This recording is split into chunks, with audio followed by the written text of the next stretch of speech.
In and out of the Beltway. From large cities to small towns to the rural heartland. From sea to shining sea. This is Wehman, Brunson, and Vernuccio. Inside the News. Welcome to this week's edition of Inside the News, a plethora of topics. Oh, that's a big word. How you doing today, Ben? I'm doing great. It's gotten a little warm in Florida, but I think we're going to cool down next week. Oh, well, my heart bleeds for you because we're going to get snow here in Missouri. Frank, what's going on up there in New York?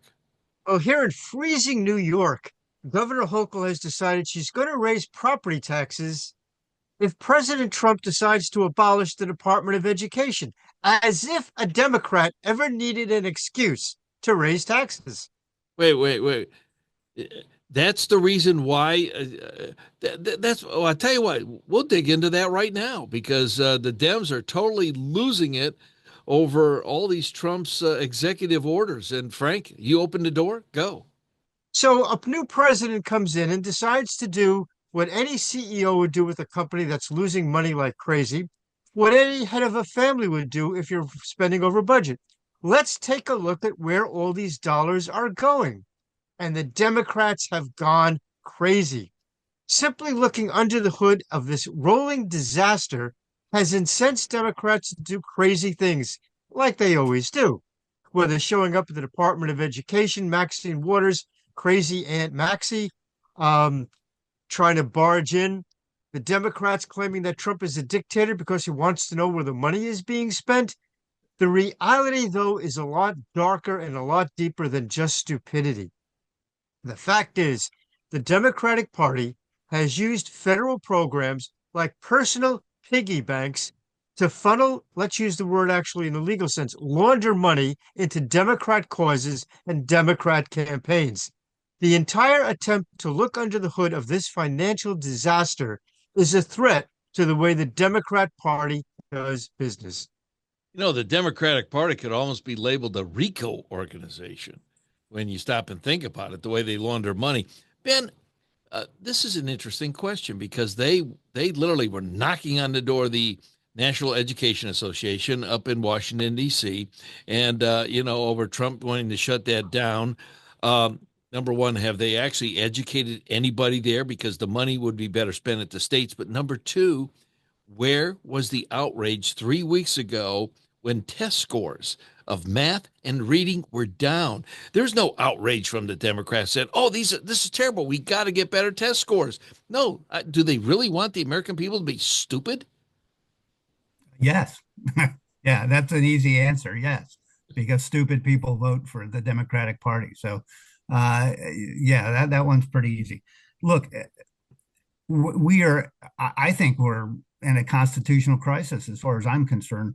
We have the Constitution's quite clear. We have a chief executive of this country, that is the President of the United States.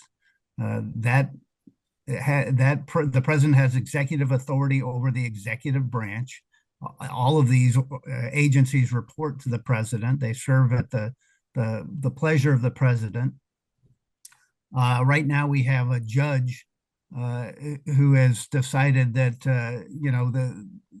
the president can't control these agencies after all, and has barred access. Right now, the Secretary of the Treasury, Scott Bessent, who was confirmed a couple weeks ago, cannot access Treasury systems due to a judge's order. That is absolutely insane. So we have the judiciary exercising control over the executive branch of government, which is completely at odds with our Constitution. The concept that the President of the United States cannot seek efficiency or cannot downsize government is it's insane. Clinton downsized government substantially while he was president. I guess since he was a Democrat, that was quite all right. No one cared. But we are at a level of judicial warfare against the executive that is a constitutional crisis, and it will bring government functioning to a halt. As for USAID and what was uncovered by DOJ, the analogy I'm going to give is this. a great pitcher before a World Series game warms up in the bullpen. USAID was just the bullpen warm-up. It was just a low-hanging fruit, a relatively small fund, easy to get your arms around, and one in which everyone in Washington, Republican and Democrat, knew was essentially a big progressive slush fund that was used to advance progressive causes on a global basis. Everyone knew it, so they knew what they were going to find when they went in. Right now, they're on the verge of of actually going into the World Series game and gaining access to the Treasury payment system to actually see where all the money goes. And that is what has created this absolute panic among Democrats and their progressive allies in the judiciary to try to stop this and essentially call for warfare in the streets to stop the government from auditing itself, from exposing to the American people where their taxpayer money is actually spent. DOGE is an auditing group. They have government employees. They have hired DOGE employees into the federal government so that they're covered by federal laws and federal government laws. They have authorization from the president, who has complete authority to give them that authorization to gain access to these financials and these things that should be public records. And yet we have an entire party and their allies in the deep state and the judiciary going to war to try to stop it. That tells you right there how ugly this is going to be once they do gain access. Okay, Frank, you know what is interesting is that Kristi Noem, she's already been on the job. And you talk about getting ugly. She's not afraid to get her hands dirty and dig right in. Tom Homan with, the border czar, he falls underneath that. And they're saying that, they've got their hands full, and they're spending money. The immigration, they're spending money on luxury hotel rooms for the illegal immigrants, and that has happened after Kristi Noem has taken office as the DHS secretary, and after Trump has put a suspension on these monies here, Frank. Yeah, let's look how desperate the Democrats were to not look under the hood on this one. Mayor Adams of New York questioned the entire scheme of the Biden administration putting so many illegal immigrants or allowing so many immigrants into the country, sending them, then eventually having them wind up in cities like New York and Chicago, where at great cost to the taxpayer, they were being put up in luxury hotels. Well, Mayor Adams questioned that whole process, and his reward from the Biden administration was to be prosecuted for a whole bunch of things that don't seem to make a heck of a lot of sense. The attempt by the Biden administration to clamp down on any dissent from the invasion on our southern border was a whole of government approach. You will be prosecuted. You would have been prosecuted if you questioned what Biden was doing. Now, when you look at the fact that, depending on whose numbers you look at, 10 million to 20 million people came in under Biden, came over the border illegally. Some of them shot at our border guards. Some of them came over the border flying the flag of their own country. In any history book, that would look like a full-fledged invasion. And when responsible leaders try to question what the Biden administration was doing, they, like Mayor Adams of New York, were prosecuted or subject to all sorts of harassment. This is one of the greatest scandals in American history, a border invasion that was encouraged by a sitting president and an incumbent political party. You know something, Ben? They're pretty smart because Trump and Homan, they say, you know what? We've got these 87,000 IRS agents. We're just going to reassign them to the border and border agents. And it's like, wow, they're already on the government dole. Let's do it. Well, you're on to something there, Guy, because if judges say you basically can't fire a federal employee, which I think a lot of judges take that position, there are other ways to handle these situations. I see a future in which entire chunks of staff that have lived in Washington, D.C. for a long period of time get reassigned to the new offices set up somewhere in North Dakota. So this is my prediction for the near future. So there are more than one way to skin this cat. And they're going to have to get very aggressive. But when you look at what's been going on, the situation with FEMA, what I think is very positive is that we are seeing how the deep state is fighting back against Trump and Trump leadership. In this case, Kristi Noem, head of Homeland Security, the DHS, under which FEMA serves.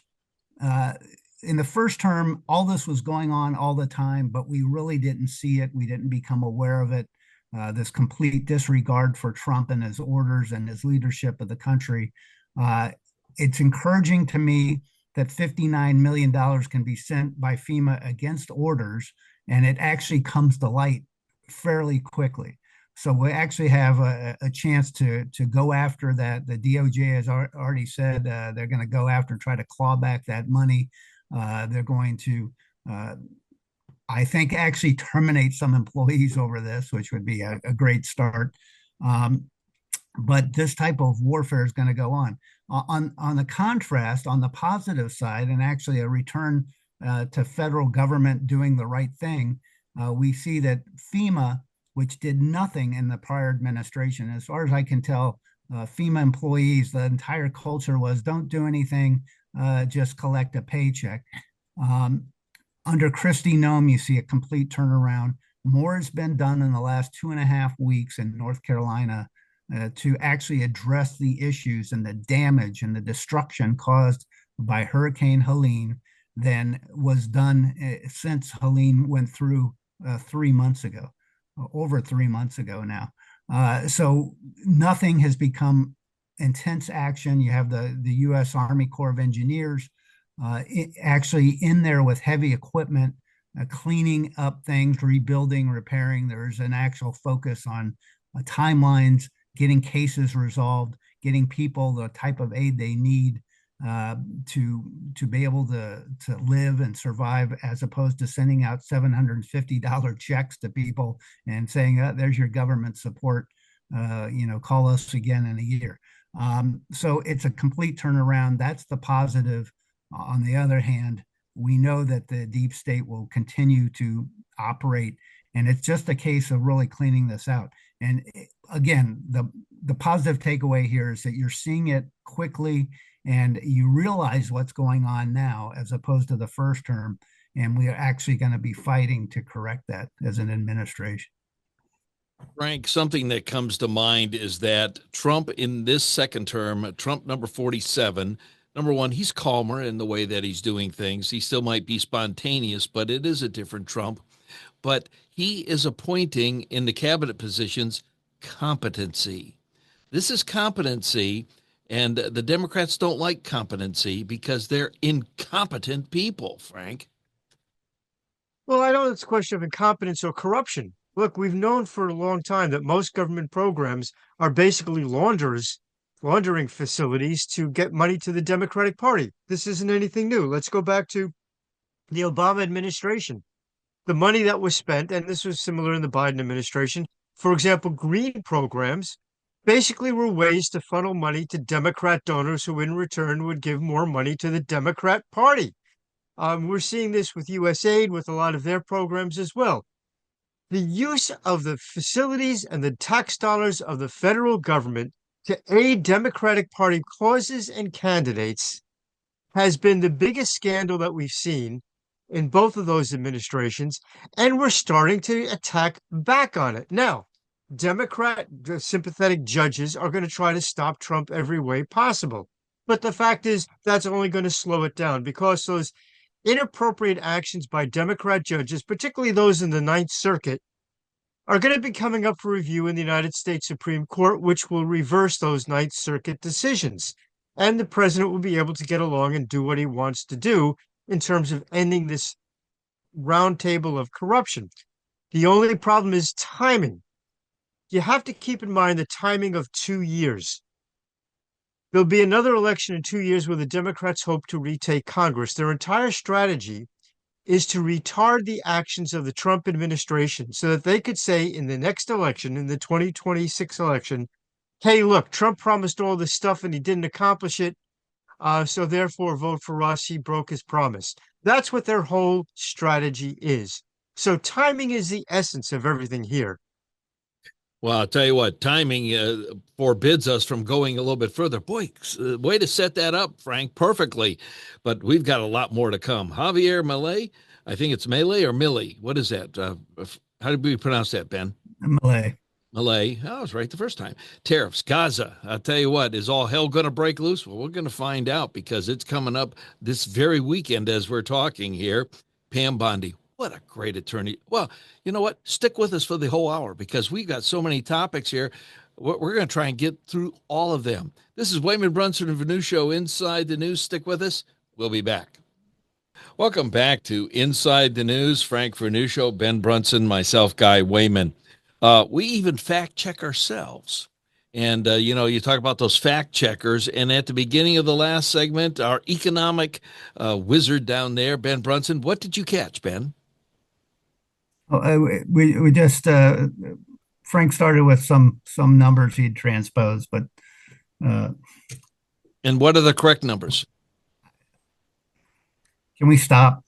Yep. I don't want to do it like this. Okay. It's just wrong. We're making it worse by going. The only way to fix this is to move on. I would you got to edit out the numbers that Frank quotes and just it. Okay, I'll do it.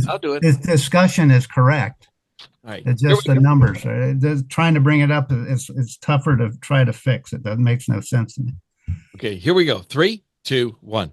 Welcome back to our next segment of Inside the News. Okay, Ben, we're talking about deregulating rent. Go. Well, rent control has been a fabric of New York life for 100 years, San Francisco life for the better part of close to 100 years. And rent controls go hand in hand with high rent in the market sector, in the private market sector, because what happens is under rent control, the supply of rental units gets constricted. There have been studies that say that in San Francisco, for instance, 15% of the rental units or more are out of the market. In Buenos Aires, there have been rent controls for many, many decades. Same issue there. Units were taken out of the market because landlords, owners of these units did not want to comply with the egregious rent control laws that exist there. Javier Milei came in. He's a libertarian. He just repealed the entire rent control laws in Buenos Aires.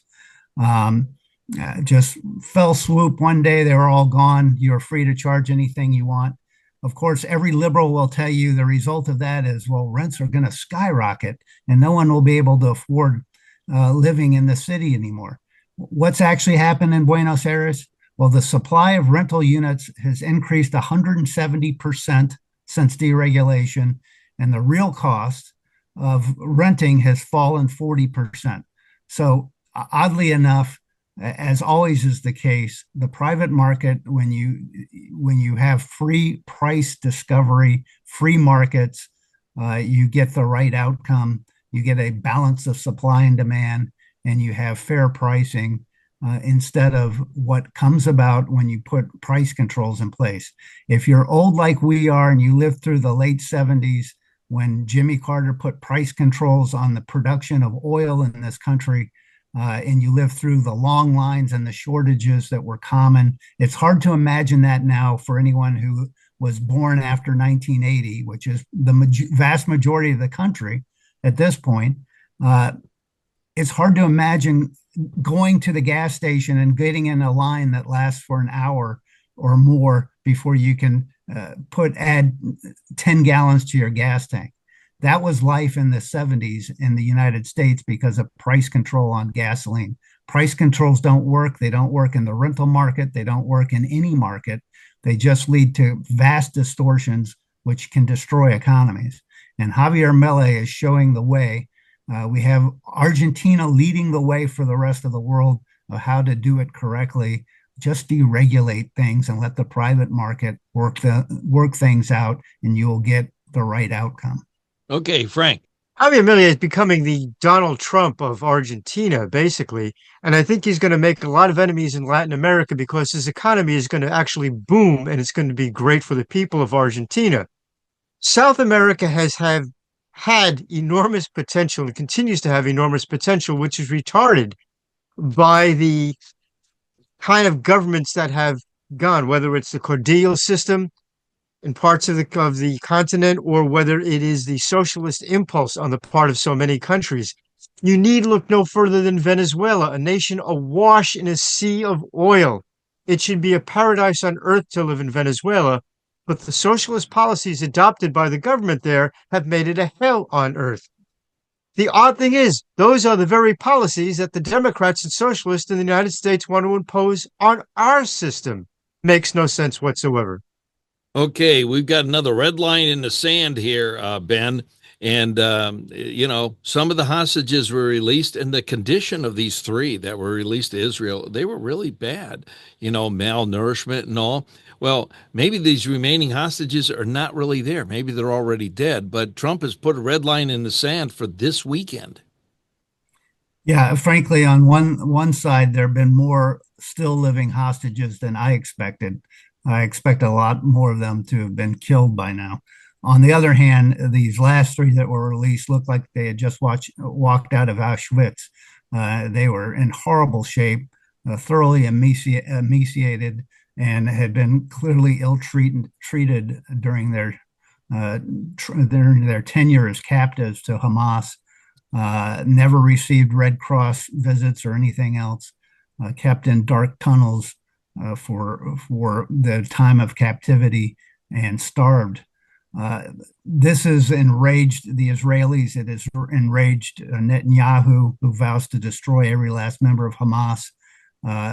After this round of hostage releases, I expect war to resume because Hamas is still in control of Gaza, and that cannot be the case going forward. There is no end to this war until Hamas has been utterly destroyed, just like you would not have ended World War II in December 1944 and left the Nazis in control of Germany. You have to destroy Hamas.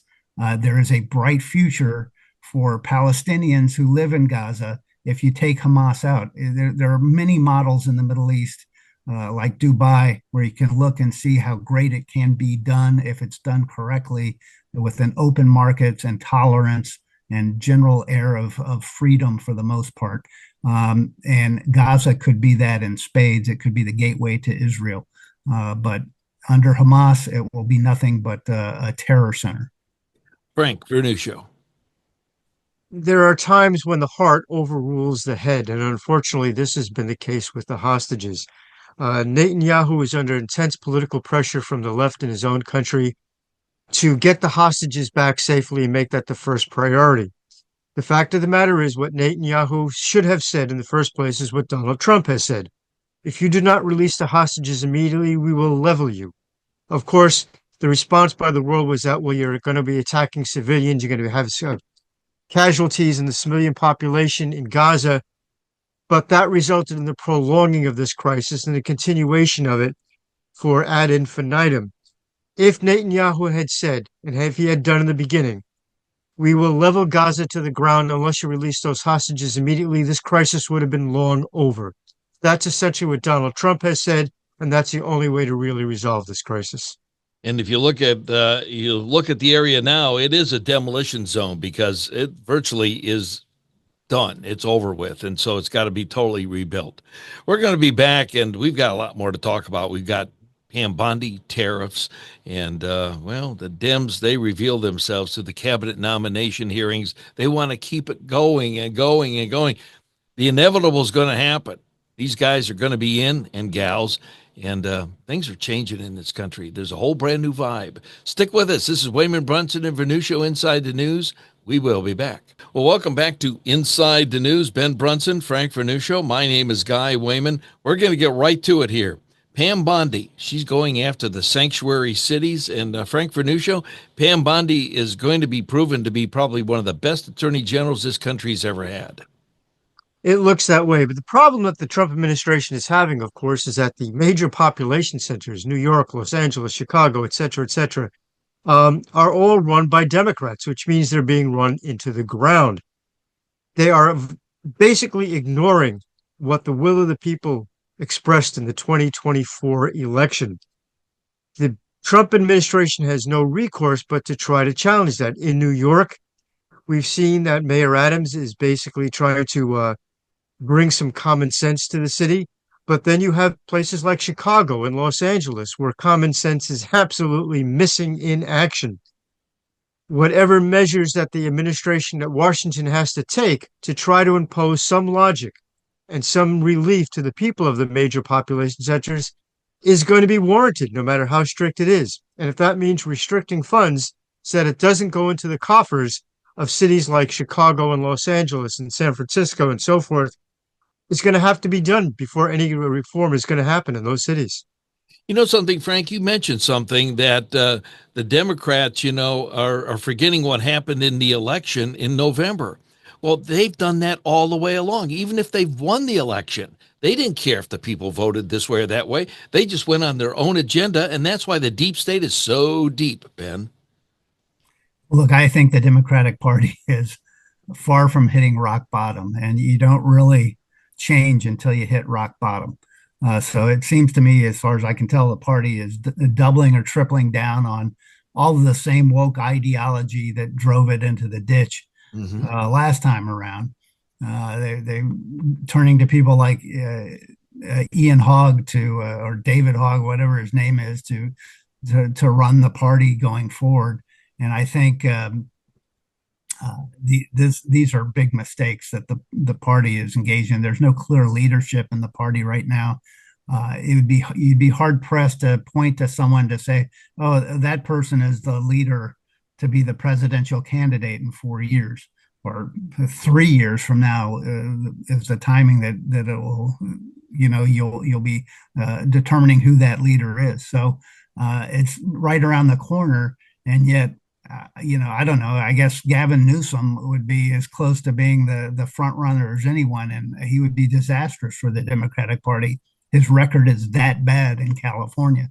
So the party is in the wilderness, and it's led by, on the one hand, a bunch of old people, very old people, like Chuck Schumer and Maxine Waters in Washington, D.C., and on the other hand, at the party level, by a bunch of young people who are fully imbued with the woke ideology, grew up in it, marinated in it, and they're not going to let it go. So I'm not sure where the party goes. On the other hand, the Republican Party every day becomes more and more the party of the working class under Donald Trump's leadership. And his whole tariff policies are geared around that. The 25% tariffs on steel and aluminum imports is to protect the steel industry and steel jobs in this country. He is the president of union members at this point. So this is a complete turnaround from what existed in this country as recently as 25 years ago or 20 years ago. Historically, the Democrats have been totally aligned with the working class. It has become, unfortunately, for the Democratic Party, the party of elites and elitism and coastal woke ideology. And they show I don't see any pathway for them to turn and go a different route. They haven't hit rock bottom yet. Frank, Ben brings up the tariffs, and let's talk about the tariffs on steel and aluminum. Had there been leadership years ago and some tariffs put on the Japan steel industry, China steel industry, Bethlehem Steel still might be here today. They might have gotten, some they might have retooled their plants and all. And this is to protect the steel industry, and U.S. Steel is at the top of that list. Well, let's look at the idiocy of the concept of anti-tariffs. You can't have a nation which produces nothing. We can't sell hamburgers to each other and just have retail jobs. You have to produce something as a nation. It's not only a question of good for the economy and good for jobs, it's also national security. If we make nothing here, we will have no means to protect ourselves. Do you really think that China is going to sell us the equipment to build weapons if we go to war with China. Of course not. You have to have an inherent industrial defense base within a nation. You have to have a core of production in a nation. You need it for jobs, you need it for national security, and that's being thrown out the window. You go all the way back to the lunacy of the 1990s, when in the dot-com era, people were talking about you don't need profits. You don't need to produce anything. Everything can be, just this stuff in the cloud. Doesn't make any sense at all. That's the whole purpose of the tariffs. You can't only look at it as a dollar and cents issue. You have to look at it as a national survival issue. And that's not been in part of the discussion for far too long. Okay, Ben, you're the resident economist. Tariffs on the steel and aluminum industries. Yeah, look, I think Frank summed it up perfectly. You can have an argument over the economics, and there are a lot of pure economists and who believe that, look, it doesn't matter, just go to wherever you can produce something the cheapest possible. And I would say in a perfect world, that's true theoretically. It benefits everyone. But we don't live in a perfect world, and our national defense is pretty critical. And we don't face a world that is devoid of threats to our sovereignty and to our future. And so it is insane for us to allow core manufacturing capabilities to just evaporate in this country. And that is the path we have been on for the last 40 years in this country. So we have to be smart about what we do. Tariffs not only raise a lot of money into the federal coffers, by the way, prior to 1913, tariffs were the primary method that the federal government used to fund its operations. And that was constitutionally prescribed that way. It wasn't until 1913 that we enacted an income tax in this country, much to our regret ever since. So tariffs are being perfectly applied so far by Donald Trump. He's protecting core industries that are critical to our survival. And that, on that score, I think he's just scratching the surface, because not only do they keep great jobs in America, like a lot of the steelworking jobs that are protected by this type of tariff, but we have to have this core competency as a matter of national survival and security going forward. This is Wehman, Brunson, and Vernuccio Inside the News. That was Ben Brunson. He's the author of The Falstaff Enigma and Esther Sling. You can find his books at Amazon.com, also at BenBrunson.com. Frank Vernuccio is with the American Analysis of News and Media. You can find him at USAGovPolicy.com. And collectively, we are Wehman, Brunson, and Vernuccio Inside the News. We want to thank our radio affiliates all down the line. Thank you so much for airing us. We thank you, our listeners, for listening and joining us each and every week. Well, coming up on the other side, is the penny worth it? Do we really need the penny? What are we going to do when it says 97 cents? When you get a sale, $4.99. Where's that penny go? Welcome back to our Picking Up the Pieces segment. And, this is actually a designed topic right now, but there's going to be a whole lot more in the Brunson files. We've got Frank Vernuccio, Ben Brunson. My name is Guy Wehman. Ben Brunson, the penny. It's been much aligned, and people say we need to get rid of the penny. For 1 penny, which is 1 cent, it costs somewhere between 3 and 4 cents to make. People say, well, what about the nickel? Well, the nickel takes about 14 cents to make a nickel. So is our currency, maybe our whole currency's out of date, which brings up the thing of crypto, or, you know what, Ben, take us through this. Well, let's start with this. It has nothing to do with crypto. It has everything to do with the value of a penny.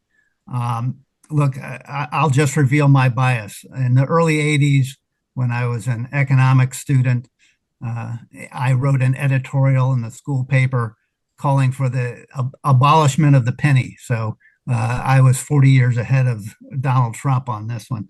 The fact that we still have a penny, that we mint pennies for roughly 4 cents a piece, and we distribute them at an untold level of cost and inefficiency to society, is mind-boggling to me. The fact that this is remotely debatable, I just makes me shake my head. Nobody wants pennies. No business wants pennies. It is utterly insane to still have the penny as a monetary unit. You could round everything to the nickel, and people would be nothing but much happier as a result. It's very easy to do. Other countries have done this. And so, this is kind of a silly argument. And thankfully, Donald Trump, as he has want to do, just cuts through the ridiculous arguments and gets right to the point. And he's issued an executive order to stop the mint from making any more pennies. They're easy to just weed out. I would make the same argument at this point, 40 years later, from when I started on this crusade, to say the nickel makes no sense whatsoever. As you pointed out, Guy, it costs 14 cents to make a nickel. I don't want nickels in my pocket. I definitely don't want pennies. I have nothing but, I'm like most people. I have a jar full of pennies that's overflowing. Any of the pennies I get, they get thrown into the jar, and they've been sitting there for years and years. And I bet if you went across this country, you find just about every household has a big jar overflowing with pennies. And it should all be turned into copper refurbishment centers for use in something productive. It's just sitting there doing nothing. Okay, Frank, so much for the phrase "a penny for your thoughts." We're just going to have to say a buck for your thoughts. Yeah, there's a story behind the story here, though. Everything that's been said makes perfect sense. However, there's a fear that eliminating the coins is going to be the first step towards a digital currency. And that, I think, is really part of the entire reluctance to engage in common sense thing. Getting rid of the penny makes sense. Getting rid of the nickel makes sense. But the reality of it is there needs to be some kind of assurance to the public that this is not the first step in the establishment of a digital currency, which will eliminate the use of coin, of dollar bills whatsoever. That is the real fear on the part of the public. Okay, Ben, little Brunson files here in the last minute or so. Well, look, I think we should talk about Doges, and what they're doing is about the most important thing going on right now. The revelation that we have seen so far, as we've said on this program, is the tip of the iceberg. The Democrats are fighting tooth and nail to stop any further revelations, because they're going to be very, very ugly. And ultimately, you're going to find that huge amounts of money, and it's going to be in the hundreds of billions of dollars, have been funneled into woke NGOs and woke programs on a global and domestic basis. And huge amounts of that money wind up in the pockets of connected Democrats and their allies and deep staters. And probably an untold amount ultimately goes back to the family and friends of Congress people and deep staters, federal employees. The amount of graft and grift in the system is out of control. It makes what Doge is doing the most critical thing I can think of right now for the future of the country. We must bring sunlight to just how bad this is. Every American needs to understand this is going on, because it is driving our country into bankruptcy. This is insidious stuff that will absolutely undermine and destroy America if it is not corrected. And it's going to take, we're saying this going in all last year, it'll take deep, deep surgery. And we're going to, the deep state will not go quietly into the night. They're going to fight every step of the way. And this is a war that is underway. It is essentially a civil war over the future of America. The Democrats thought it was just going to be another talking point. The administration will go on. Nothing was going to happen. And you know what?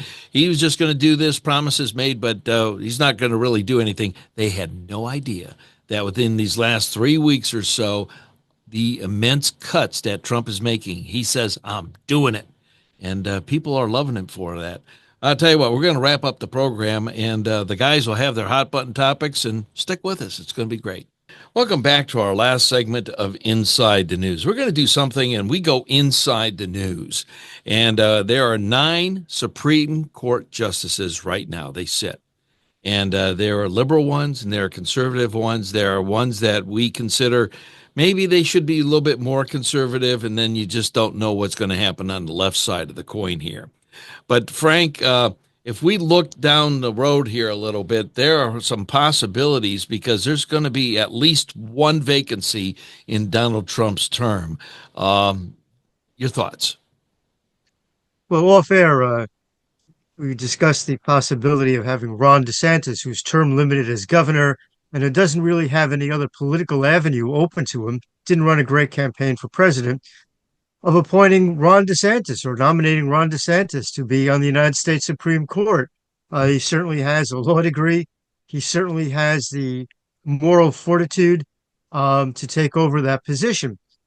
One of the most distressing things I have seen in government over the past couple of decades, frankly, are the hearings over Supreme Court justices.